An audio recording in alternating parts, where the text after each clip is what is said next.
बहुत समय पहले हिमालय की घाटियों में आर्षि वामदेव तपस्या में लीन थे। उनकी साधना इतनी कठोर थी कि अग्नि में जलते हुए अंगारों पर वे स्थिर बैठ जाते और दिनों तक भोजन और जल का त्याग कर ध्यान करते।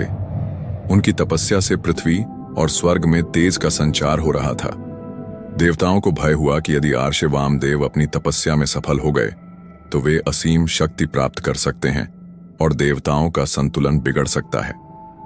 इंद्र ने यह खतरा भांप लिया और अपने लोक की सबसे आकर्षक अप्सरा मेनका को बुलाकर कहा, हे मेनका, तुम्हें आर्षि वामदेव की तपस्या भंग करनी होगी।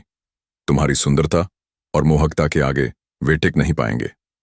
मेनका ने आदेश स्वीकार किया और पृथ्वी पर उतरी। वह मंद मंद पवन के झोंकों में गंधर्व संगीत के साथ आर्षि के आश्रम के पास नृत्य करने लगी। उसकी चाल, उसकी हंसी और उसके गान ने वातावरण को मदमस्त कर दिया। धीरे धीरे वामदेव का ध्यान डगमगाने लगा। उनकी आंखें खुलीं और सामने मेनका की मोहक छवि देखी। प्रारंभ में उन्होंने संयम रखा, किंतु मनुष्य होने के कारण अंततः वे मेनका के आकर्षण में बंध गए। दोनों का मिलन हुआ और समय आने पर मेनका ने एक कन्या को जन्म दिया।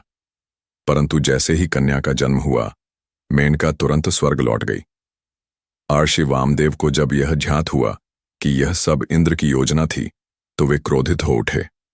उन्होंने शपथ ली कि वे कभी किसी स्त्री पर विश्वास नहीं करेंगे, लेकिन अपनी पुत्री को लेकर उन्होंने संकल्प किया, मैं इसे ऐसा ज्ञान दूंगा कि यह किसी भी पुरुष के बिना स्वयं में पूर्ण होगी। राशि ने उस कन्या को वेद, शास्त्र, धनुर्वेद और आयुर्वेद तक का ज्ञान दिया। कन्या आगे चलकर ऋषिकन्या अन्विता के नाम से विख्यात हुई। वह पहली ऐसी स्त्री बनी जिसने शास्त्रों और अस्त्रों दोनों में महारत हासिल की।